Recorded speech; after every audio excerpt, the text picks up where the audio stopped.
read Psalms 46 verse 1 to 3. Ang sabi po ng Bible dito, God is our refuge and strength, a very present help in trouble. So dito po makikita po natin yung God's attribute, no, na He is a powerful. No, pwede po natin siyang mahingaan ng tulong in times of trouble. Sa panahon na tayo ay in trouble. God is our refuge. So yan po yung isa sa mga attribute ng Panginoon. So every time po na tayo ay nag-aaral ng salita ng Diyos, napakalaga po na lagi po nating tinitignan yung attribute ng Diyos. Ano po, kasi kaya nga po tayo nagbabasa, nag-aaral ng Word of God para makilala natin kung sino yung ating Diyos. Kahapon po may mga na-share po kami ng mga estudyante, no? Si Brother Fernan, no, nakapag-share siya ng mga estudyante ng KABSU na mga ang course po ay political science. And blessing naman po ay willing silang makinig ng salita ng Diyos at napakarami po nilang tanong. Po, hindi po sila nagtatanong para magpilosopo kasi may ganun nagtatanong, namimilosopo lang. Nagtatanong sila because talagang they seeking a truth. No, truth. Po, kaya yun po yung mga experience po namin kahapon, mga estudyante po ng political science, and they praying na sila po ay willing magpa-Bible study o willing po sila matuto, kaya we're praying na mabalikan po natin sila. So every time po na tayo ay nag-aaral ng Word of God, ay lagi po nating hinahanap yung attributes ng Diyos. Ano po? Attribute ng Diyos. No? Kaya sabi po ni Ma'am Veronica, God is our security. Yan. So dito sa verse 1, ano po ang attribute ng Diyos na makikita mo? God is powerful. God is our security. No? God is our helper. Ano po? So, yun po yung pinakalayunin why we study the Word of God. Not just to give us information, but to know Him more. Lalo pa natin makilala ang Diyos. Verse 2, therefore will not fear, though the earth be removed, and though the mountains be carried into the midst of the sea. So ano naman po makikita natin sa verse 2? Nakita po natin sa verse 1 that He is a powerful God. He is in God we are secured. Po, baka meron pa po kayong i-share. He is powerful, He is our helper. Ano naman po yung sa verse 2? Nakita po na naman natin yung tayo naman po, tingnan naman natin yung sarili natin. Sabi niya dito, therefore will not we fear. Kung ang Diyos ay magiging helper, security, and our strength, tatanggapin natin that He is powerful, then hindi dapat tayo matakot. Because God is greater. God is great. Though the earth be removed, though the mountains be carried in the midst of the sea. Amen. Ano mang mangyari sa earth, ano mang mangyari sa buhay natin, we will not fear because we have a powerful God. Kaya nga po, alam naman po natin yung mga paglindol na yan. Normal lang na tayo natatakot, pero yung takot na yan ay hindi po yung takot na takot na ano mangyari sa atin. But yung takot na yan, yung talagang kaya we need to be prepared.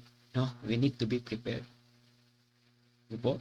So, balik punta na po tayo sa ating text. Tuloy na po natin verse 3. Though the waters roar and be troubled, though the mountains shake with the swelling thereof, Selah. So the title of our devotion this morning, When God Shakes the Earth. When God Shakes the Earth. Kahapon po, the message from earthquake. So wala pa po tayong series of lesson ngayon, no? Bumabase muna po tayo sa mga pangyayari po ngayon. Iyon muna yung devotion po natin, no? When God shakes the earth. Yan. Sino po sa inyo dito ang nakaranas na makaranas ng lindol? Lahat naman po tayo nakaranas na, no? Pero yung sino po dito, yung alam mga medyo senior po sa atin, ay nakaranas po yan ng mga lindol, no po? Lalo na po yung nangyari doon sa Baguio, no? Napakalakas na lindol po yun, no? Na naranasan ng Pilipinas. Ako naman po ay hindi ko po alam kung anong year po yun. But nandun po ako sa church sa Manila, nasa third floor, biglang lumindol. Talagang nag-swing yung building. Ang lakas eh. Pero wala pa yatang intensity na ano yun. Pero talagang naramdam ko yung uga. No? So, earthquakes remind us of how small we are and how great God is. Amen? Diba po? Pag dumating yung earthquake, walang malakas eh. Walang sikat-sikat, wala nang may pera or sino ang may pera, sino ang sikat, sino ang marunong. Basta lahat ay nagpapanik. Basahin po natin yung ating text verse sa Hebrews chapter 12 verse 26, Hebrews 12:26, at gusto ko po basahin natin sa Tagalog, no? Tagalog po. Ayan. Hindi ko lang alam kung ilalakihan ko po. Ayan. Dito muna tayo sa Google. Ayan. Ano ko muna, tanggalin ko muna po yung mga ads. Yan. Sana makita nyo po na medyo yan. Lakihan natin. Verse number 20. Yan, may sale pa. Yan po. Verse number 20. 26 and 27. Yan. Alisin ko na to. Kita nyo po ba? Zoom pa natin ng konti. Zoom. Yan. 26 and 27. Yan. Sabi po dito, dahil sa kanyang tinig, niyanig. Medyo medit naman po sa akin. Basahin ko. Dahil sa kanyang tinig, niyanig noon ang lupa. Ngunit ipinangako niya ngayon, minsan ko pang yayanigin. Hindi lamang ang lupa, pati na rin ang langit. So matindi po ito. Kahapon po, pinag-usapan po natin yan. Pagka merong earthquake, may pagyanig, merong mensahe ang Panginoon. God speak. Pag merong shaking, pag merong shaking sa buhay natin, ibig sabihin po, merong mensahe ang Diyos. May gustong iparating ang Diyos sa atin. Yan. Sabi po nito, ang salitang minsan, hindi lang po lupa ang yayanigin niya, but sabi niya po, pati langit. No? Ang mga salitang minsan pa ay maliwanag na nagsasabing aalisin ang mga nilikhang nayayanig upang manatili ang mga bagay na di nayayanig. So, meron pa pong mas matinding pagyanig. Ano yung pagyanig na ito? Aalisin ang mga nilikhang nayayanig. Matindi po yan, no? Medyo. Nang ibig sabihin po, kung sinasabi ng Panginoon dito, aalisin niya yung nilikhang nayayanig. Ano po ba yun? Tinutukoy dyan. Hindi wala na pong iba kundi ang lupa. Ang mundo.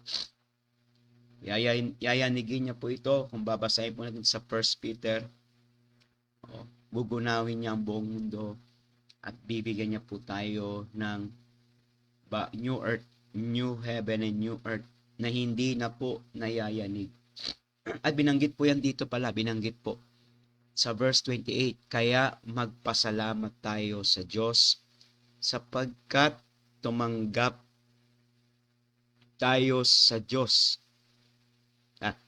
Magpasalamat tayo sa Diyos sapagkat tumanggap tayo ng isang kaharian na hindi nayayanig. Yun.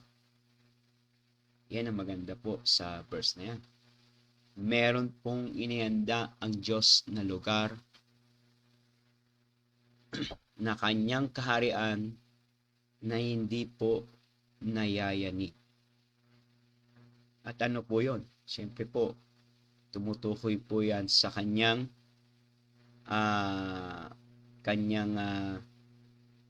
kaharian. Yan, kaharian ng Diyos. No? So sa paglindol po, no? Pag merong lindol, no, talaga may pagyanig, ano po ang madalas na ginagawa ng mga tao? Ano po? Kayo po, sa ating mga tahanan, if ever man po mangyari yan, no? Ano yung unang gagawin natin? Amen. Pwede tayo, may mga turo na tatakpan natin yung ulo natin, yung duck walking po ba yon? O kaya pupunta ka sa ilalim ng mesa o matibay na bagay na pwede mong taguan. In a strong earthquake, people run to find something solid. A wall, a tree, or open ground. Amen. Ang tao po'y naghahanap kung saan siya magiging safe. Pag merong lindol, naghahanap siya, saan ba ako magtatago? Saan ba ako pupwesto? Saan ba ako tatakbo? Ganon din po sa atin, spiritually. Ang pinag-uusapan po natin, spiritually na po. Inanitulad po natin yan sa ating spiritual yung mga nangyari ngayon. When God shakes the earth, He wants us to run to Him. Amen? God wants us to run to Him. Kapag may mga pagyanig na nangyayari sa buhay po natin, pagyanig sa problema, pagyanig ng finances, pagyanig sa ating pamilya, ano pong nais iparating ng Diyos sa atin? God wants us to run to Him. Sa Diyos tayo tatakbo. Maaring niyayanig ka ngayon ng problema sa pamilya. Nais ng Panginoon, doon ka tumakbo sa Panginoon. Niyayanig ka ng karamdaman. Maaari may sakit ka ngayon. Niyayanig ka ng mga pangailangan mo para sa iyong karamdaman. God wants us to run to Him. Naghahanap ang tao ng isang matibay na lugar para siya'y maging safe kapag mayroong lindol. Kaya nga, napaganda nung sinabi po sa Psalms chapter 46 verse 1, God is our refuge and strength, a very present help in trouble. Kaya nga, pag may pagyanig, sino ang una mong nilalapitan? Baka po si Komare o si ating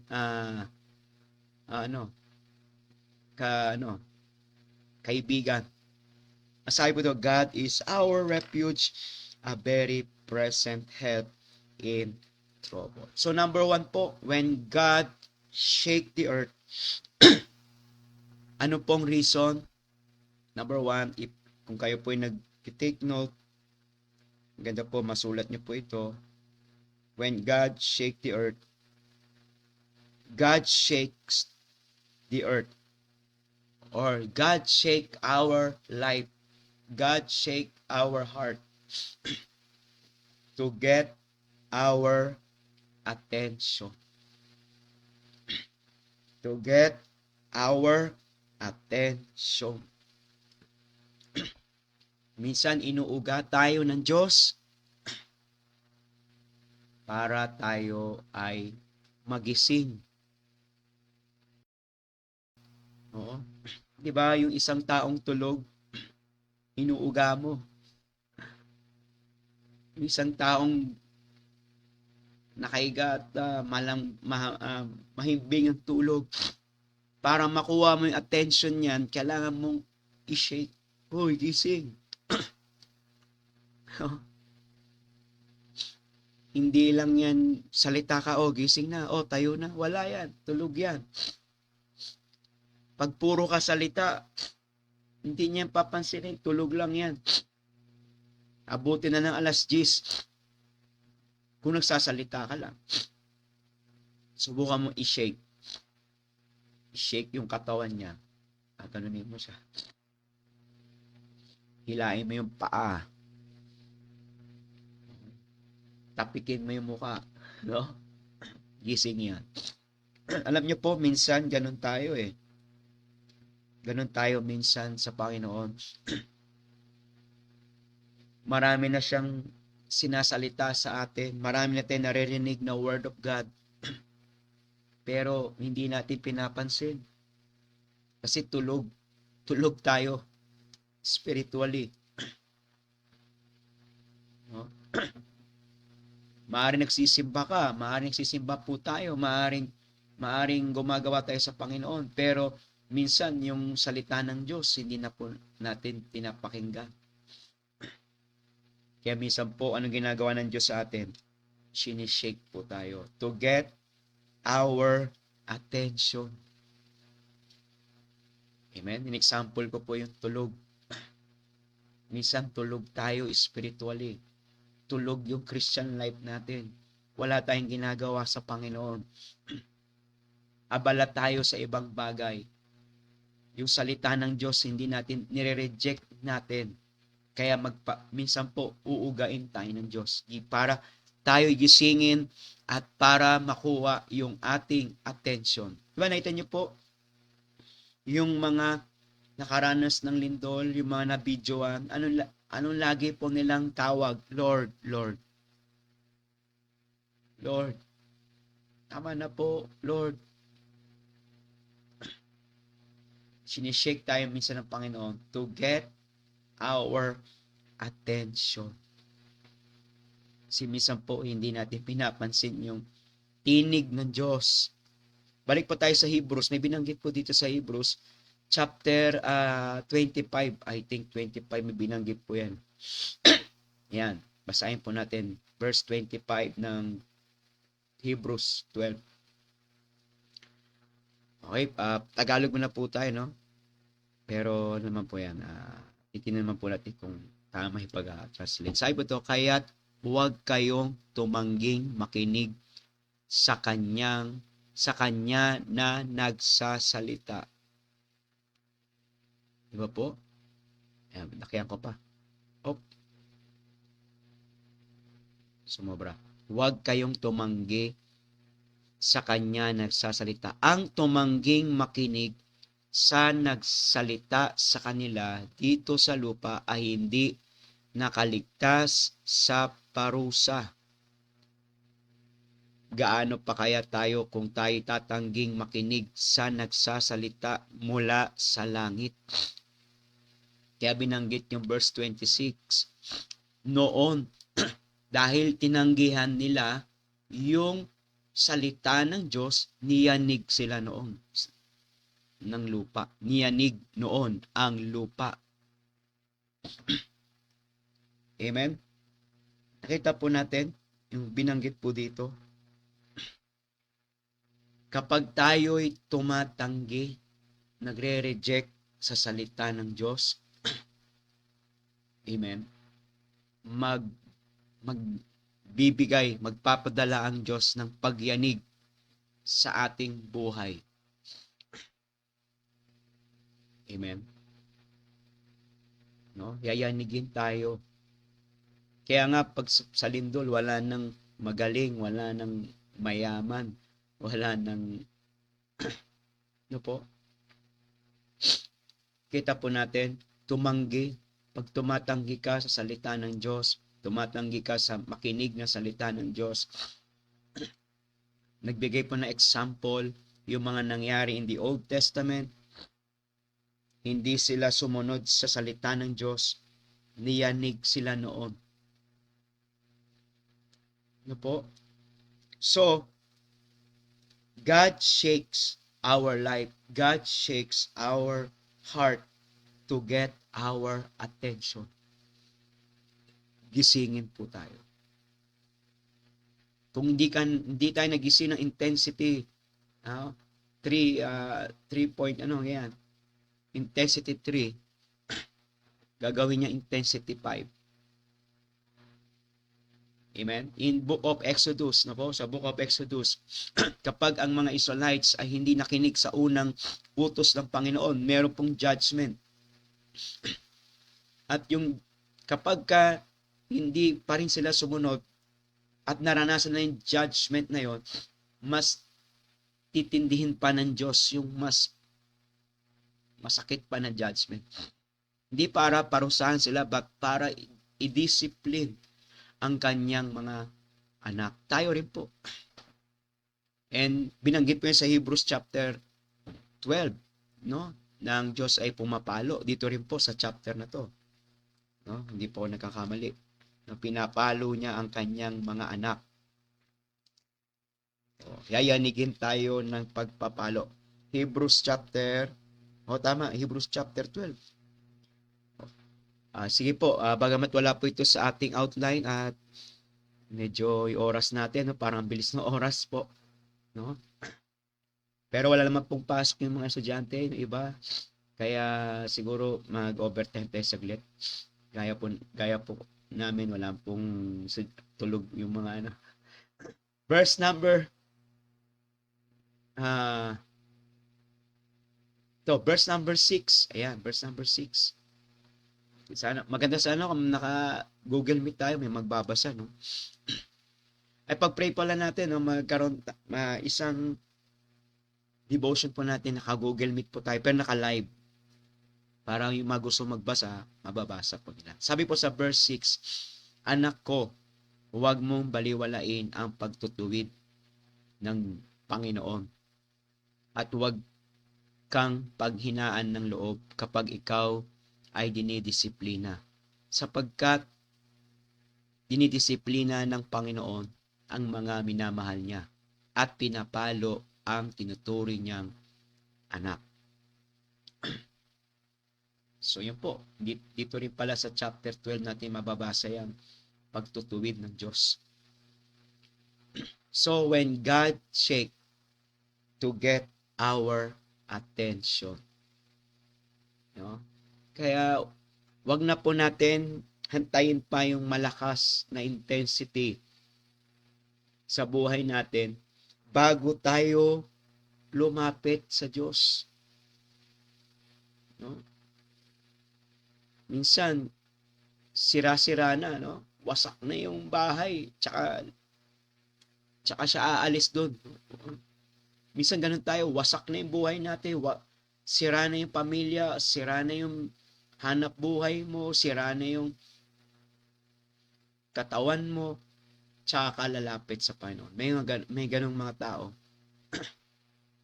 Kung kailan nasira na yung buhay, tsaka lalapit sa Panginoon. Last Monday po, praise God, nakabalik po ako sa jail ministry. Nakapag-preach po muli tayo doon sa jail. Amen?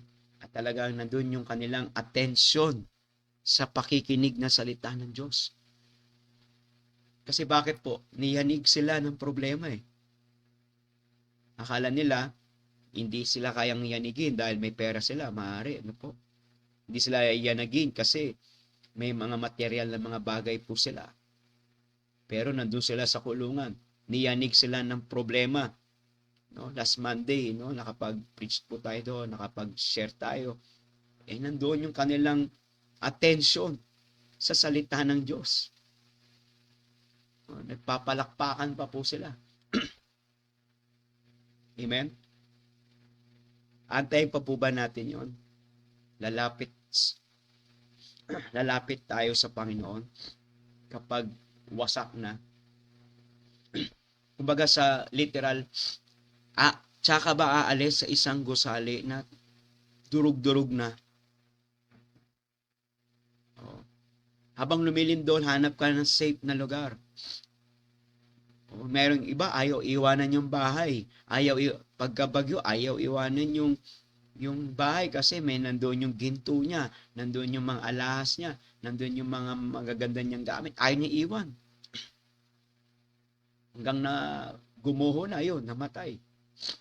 Minsan po, hindi tayo makalapit sa Panginoon kasi may mga bagay na ayaw po nating bitawan. Po? Sabi po ng Haggai chapter 2 verse 6 and 7. Kuha tayo ng supporting verse ng Haggai chapter 2 verse 6. For thus saith the Lord of hosts, yet once it is little while, I will shake the heavens and the earth and the sea and the dry land. No, parang ito yung naranasan natin lahat to.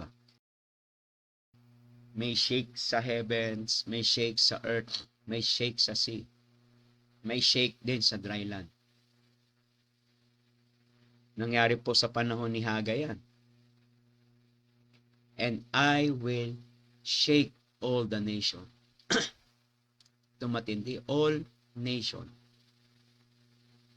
Kaya nabalitaan po natin, hindi lang pala sa Pilipinas ang mayroong paglindol. Ito po, and the desire of all nations shall come. Ano pong ibig sabihin po nun? God shake the nation, and the desire of all nations shall come. Ano ibig sabihin po niyan? Hahanapin nila ang Diyos. Magkakaroon ulit sila ng desire to come to the Lord. I will fill this house with glory, saith the Lord of hosts. Kaya pag may pag-shake na sa buhay po natin, come to the house of the Lord. Amen. Sinishake na tayo ng problema, ayaw mo pa rin pumunta sa house of the Lord. Na kung saan doon ka magiging safe, makakarinig ka ng salita ng Diyos, kakaroon ka ng peace of mind. Amen. Sinishake na ng Diyos yung buhay mo, inactive pa rin ang iyong Christian life. Tulog pa din. Di ba meron pong ganon? Tulog mantika. Kailangan mong bugain, kailangan mong buhusan ng tubig para magising. Antayin pa po ba natin na buhusan pa tayo ng tubig bago tayo magising at lumapit sa Panginoon? Amen? God sometimes shake our world to awaken our souls. Yan po, number 1 po natin. Number 1 pa lang po tayo, no? Naka 48 minutes na po ako. Number 1 po, God shake the earth. God shake our life. God shake our heart to get our attention. Number 2 po, God shakes our life, our heart, to test our foundation. To test our foundation. Pag may lindol po, diyan makikita kung ano ang matibay. Kung ano po ang matibay. Matira ang matibay. Diyan po papasok yung kasabihan na matira ang matibay. Amen. Kapag may shaking sa buhay po natin, God tests our foundation. Amen. So, may iba't ibang shaking ginagawa ang Diyos sa atin. Whether physical. Maaring sinishake ka ngayon physically. May mga nararamdaman ka sa katawan mo na hindi mo maintindihan. God tests our physical. May kumikirot sa katawan mo. At nag-overthink ka na, ano na to? Ano na tong sakit ko? Baka meron na, Maring may shaking ka, emotional. Amen?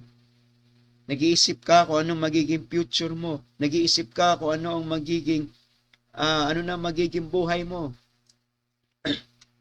Emotional. Di ka na makatulog, kakaisip. Maring you are shaking on your spiritual. And dito po makikita what kind of foundation we're standing on. Dito makikita kung ano yung pundasyon mo. Kung ikaw ay nakaranas ng shaking physically, dyan makikita kung saan ang foundation mo. Kung foundation mo ba ay sa gamot lang, ang foundation mo ba ay sa mga doktor lang, o yung foundation mo ay nagtitiwala ka pa rin sa Panginoon. You still believe in God's miracle. You still believe that God is a great physician. You still believe that ang Panginoon pa rin ang may kinalaman sa loob ng ating pangangatawan. Diyan may kita ang iyong foundation. Amen? No? Pagdating sa emotional, diyan makikita kung ano yung tama mong foundation. Kung ikaw ba talaga ay nagtitiwala sa Panginoon. Ay wala akong trabaho. Tiwala ka sa Panginoon na ang Diyos ang magbibigay ng trabaho. Tamang trabaho. Hindi ka nagre-rely sa galing mo, sa runong mo, sa diskarte mo. Sabi ng James 1:17, every good gift and every perfect gift is from above. Kusay ang ibibigay ng Diyos. Kusay ang ipagkakaloob ng Diyos. Amen. Trust in the Lord with all thine heart and lean not unto thine own understanding. If our trust is in people, money, or comfort will fall. If our faith is in Christ, we stand. Kaya makita nyo yung mga Kristiyanong ang foundation nila ang Panginoon. Ang foundation nila ay ang salita ng Diyos. Kita nyo po, may problema yan. Pero makita mo, faithful pa rin yan sa pananambahan. Amen? Mahirap pumunta sa simbahan, maring malayo ang bahay, pero dahil pundasyon niya ang Diyos, pundasyon niya ang salita ng Diyos. makakarating yan sa bahay-samba. Amen? Masakit ang paa, masakit ang katawan, may mga naramdaman sa pangatawan. Doon makita kung ano ba talaga yung foundation niya. Kita mo, may naramdaman yan sa kapangatawan niya, pero nakakarating pa rin yan sa pananambahan. Bakit po? Yung foundation ng kanyang pananampalataya ay sa Panginoon. Amen? Matthew chapter 7, verse, very familiar verse, Matthew 7, verse 24. Ano po sabi ng Bible dito?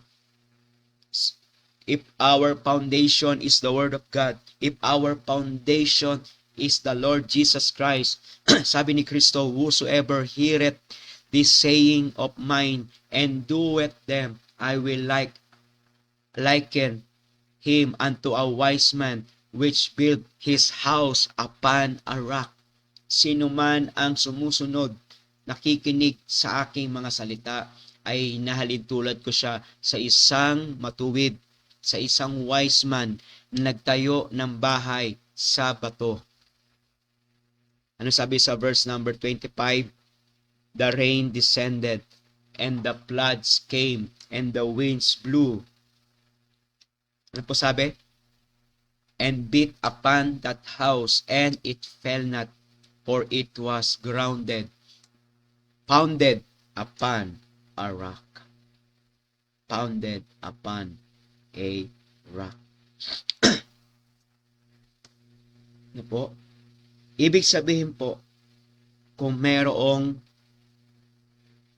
shaking na nangyayari sa buhay natin, it means God tests our foundation. Tinitest ng Panginoon yung foundation natin kung matibay. Amen? Kaya nga, kapag merong malakas na paglindol, after the earthquake, ano ginagawa po? The engineers inspect the building to see which ones were built correctly. Dito ngayon makikita, chine-check ngayon yung mga building kung tama ba yung pagtatayo. Amen. In the same way, God shaking tests the strength of our spiritual construction. Amen? After shaking sa buhay natin, diyan tinitest yung lakas, yung strength of our spiritual construction.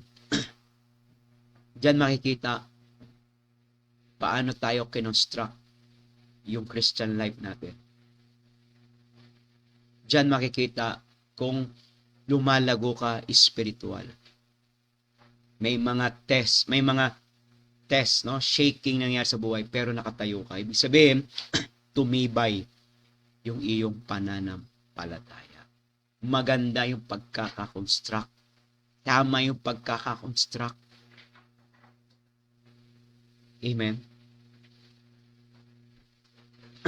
Nakuha po natin yung kaya sila Paul and Silas. Kaya yung mga earthquake shaking, minsan po yan ay blessing. No? Blessing yan kila Apostle Peter, yung shaking, yung earthquake. In Acts, dito po tayo mag-end, no?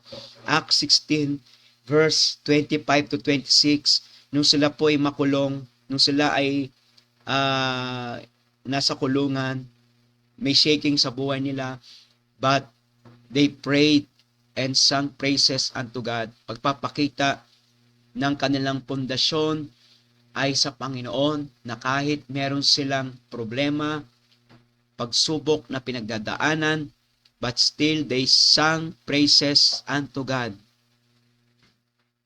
Na parang hindi wala sila sa kulungan, parang hindi sila apektado ng sitwasyon. Bakit po? Ang pundasyon kasi nila ay ang Panginoon. And after they prayed and sing praises to God, verse number 26. Ano po sabi ng Bible? Verse 26. And suddenly there was a great earthquake. so that the foundation of the prison were shaken. And immediately all the doors were opened, and everyone's bond were loosed. God sent an earthquake not to destroy, but to open doors. Minsan po, magpapadala ang Panginoon ng earthquake sa buhay natin to test our foundation at panakita ng Diyos that our foundation ay solid foundation. God open doors. Ibig sabihin po yan, God open more blessing to us. Amen. The shaking proved their faith and brought salvation. Amen. So yun po, dalawa lang po muna pag-uusapan natin. God shake our life. God shake our heart to get our attention. To get our attention. God shake our life, our heart, to test our foundation. Pagka nawalan ka ba ng pera, ay nananatili ka pa rin ba sa Panginoon? Pag nawalan ka ng pera at nawala ka sa Panginoon, it means your foundation is your money. At kapag nagkaroon ka naman ng pera at nawala ka sa Panginoon, it means your foundation is your money. Amen? Pero meron ka man pera, wala ka man pera, pero nanatili ka sa Panginoon, it means your foundation is our God. Your foundation is the Word of God. Diyan matitest kung talaga meron tayong tunay, matibay na pananampalataya sa Panginoon. Romans 10:17, faith cometh by hearing, and hearing by the Word of God. I hope na bless po tayo ngayong umaga. Bagamat dalawa lang po natin na pag-usapan, yun nag-overtime na po tayo. Amen. So salamat po sa mga nag-comment. Ma'am Veronica Pelyada, huling nilalapitan ang Diyos. O. Ayan. Ma'am Shirley, sa networking matira, mayaman. Amen. Nanilolet Colarina, good morning po. Ayan. Ma'am Jenny Sabiri from Israel, good morning po. Ayan. So yan, shake us to prepare for the glorious reign of Jesus Christ on the earth. Yan actually, yan po ang pinakalas point po natin doon sa Hebrews chapter 12. Amen. Para tayo ay dalhin sa isang lugar ng Diyos na hindi na po niyayanig. Amen. Yan. Salamat po sa ating mga kasama ngayon. Our foundation upon the Lord and His Word. Good morning, Sister Claire. Magpantay, good morning. At sino pa po mga kasama natin? Ate Sel Magpantay, good morning. Ate Amelia Anapi, good morning po. No? And I hope na tayo po na-bless. Kung meron po kayong konting reflection sa ating devotion, you can comment po sa ating comment section. Good morning kay Sister Hannah May Donato. Yan. Good morning. Okay, kung baka meron pa po akong hindi nabate. Ate Celestina Bernades, good morning po. Ayan. Okay, wala na po. Alos lahat ay na-recognize ko na po. So, salamat po sa inyong pagdalo ngayong umaga. At bukas po itutuloy ulit natin ang ating pag-aaral po dito about shaking, about earthquake. Doon po. At marami pa po. Actually, di pa rin po natin yung Psalms 46, hindi ko pa rin. Yan po dapat yung devotion natin. Hanggang ngayon ay hindi ko pa rin po natuturo. No? Kasi po ay marami pang nire-reveal ang Diyos ng mga message or sa atin ngayong umaga about shaking sa buhay po natin. No? Hindi lang po shaking literal ang kailangan maramdaman natin. Shaking na nangyayari sa buhay natin. Dapat na spiritually, emotionally, and physically ay ating nararamdaman yan. Amen? So tayo po mag-pray, magpasalamat po tayo sa Panginoon. Dakilang Diyos, salamat po sa inyong masalita namin narinig. Tunay nga po, minsan sa buhay namin ay may mga pagyanig to get our attention. Kasi minsan po, hindi na po kami nakukuha sa salita lamang, kundi kailangan may mga pagyanig. Kaya Lord, help us na kami po ay magising spiritually at makuha niyo po ang aming attention. Huwag niyo po namin antahin na marami pang masira, marami pang mawasak bago po kami lalapit sa inyo. And ganoon din po, to test our foundation. Kung matibay po ba yung pundasyon namin. Sa panahon ng mga pagyanig, tinitest kung ang mga gusali ay matibay or ang mga gusali ay maayos ang pagkakagawa. Ganoon din po sa buhay namin. May mga shaking nangyayari sa buhay namin to test kung kami po ba ay tumibay sa pananampalataya, kung kami po ba ay lumago sa inyong mga salita. Kaya help us, O God, to be faithful sa gawain po ninyo, sa simbahan na ibinigay niyo po sa amin. At alam po namin na kayo po ay nalalapit ng dumating at nawa sa inyong pagdating ay kami po ay matapat na naglilingkod sa inyo, Panginoon. At maraming salamat po. Gabayan niyo po kami sa araw na ito. Ingatan niyo po kami sa aming mga gawain. At yun din po, bless po ang aming prayer meeting sa araw na ito. Thank you, O God. Ito po aming dalangin sa pangalan ni Jesus. Amen. Amen. Diba si Isa? Wala si Isa. Tulog po si Isa. Sayang. Po, maraming salamat po sa mga taga CBBC Imus. See you po sa ating Wednesday prayer meeting. Po, wala pong pasok mga estudyante and it's a great time to attend prayer meeting. Mag-goal po tayo, huwag matapos yung isang buwan na wala man lang attendance tayo sa prayer meeting. Pero iba naman po nagagawa, may galing trabaho, galing school, pinagawa pa naman mag-attend sa prayer meeting. Kaya tayo rin po, si Jayen, nagising na. Okay, God bless po. To God be the glory. See you ulit bukas sa ating morning devotion. At sa mga taga CBBC Imus, see you po sa ating prayer meeting. God bless po. To God be the glory. At ingat po tayong lahat.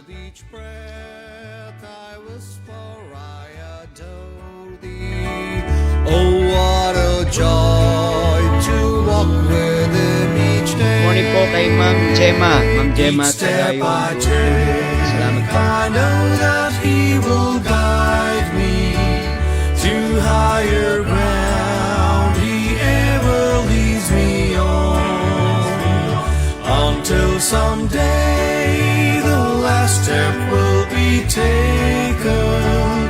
Each step I take just leads me closer home.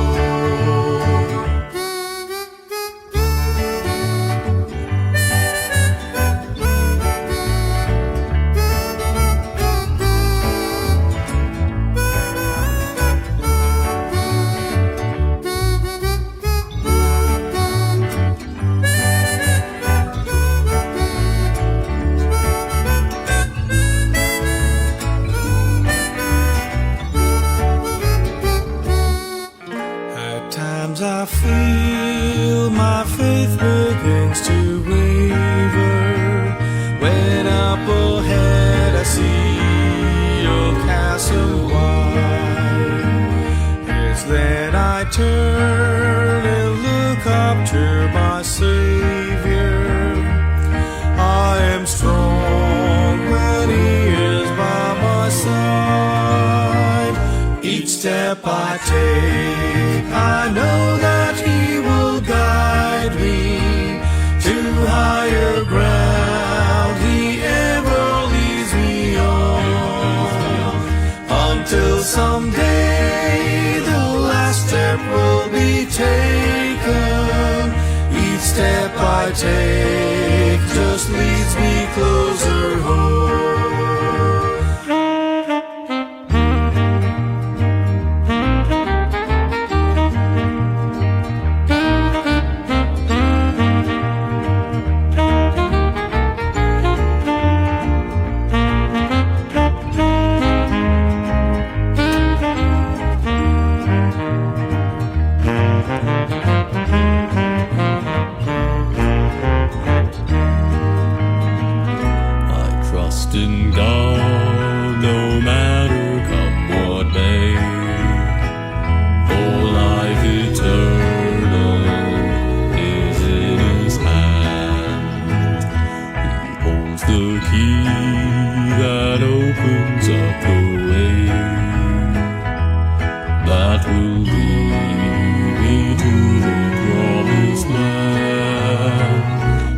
step I take, I know that He will guide me to higher ground. He ever leads me on until someday the last step will be taken.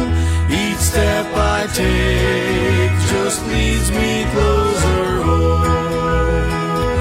Until someday the last step will be taken. Each step I take just leads me closer home.